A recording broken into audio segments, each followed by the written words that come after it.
今日就喺我後花園呢，摘咗粒粒都咁大粒咁靚嘅番茄啊！幸福感爆表啊 Hello.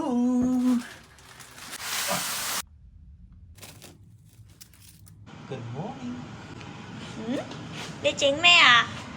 要話整番茄魚湯，我哋又種咗番茄啊嘛，食番茄。好啊！咁我而家嚟到我後花園啦，有好多番茄都紅晒添。扭一扭呢就甩噶啦。個呢，其實如果你摘咗呢，你可以漚多2、3日呢，佢都會紅嘅，擺住喺台等佢曬太陽。今日呢，就摘咗5粒嘅紅番茄，咁呢家呢，就新鮮摘新鮮食啦。等緊你個番茄啦喂。咁頭先你擺油煎一煎咗之後呢，你再加水煮滾佢。哇！你都挑咗好多骨啊！咁依家你就切一片片。咁都有。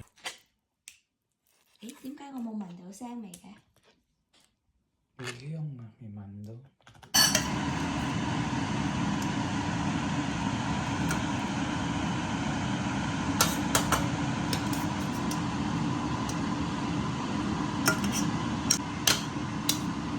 擺咗1細羹味噌。頭先你加咗1細羹嘅味噌。呢個魚頭魚骨你煮咗幾耐啊？10至15分鐘。咁依家可以擺啲番茄落去㗎啦。撈咗擺1羹味噌之後就可以擺番茄。咁依家大火煮滾咗之後呢，大概咁樣嘅狀況啦。咁你中意腍啲嘅呢，你就煮腍啲；你中意好似我哋咁樣呢，就大概係咁樣啦。睇到就可以將頭先切好嗰啲魚片肉呢擺落去，煮滾煮熟呢，撒啲葱花，又可以食到厚厚一片一片嘅滑哩哩嘅魚肉啦。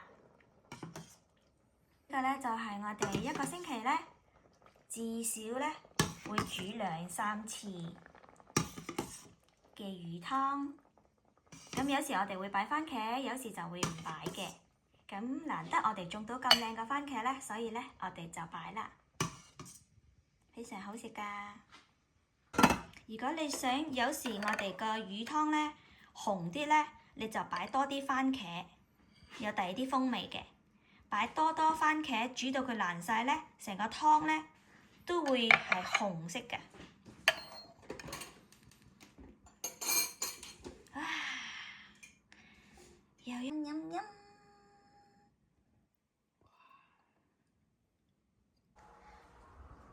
望咩啊你？望鏡頭啊！睇住鏡頭笑。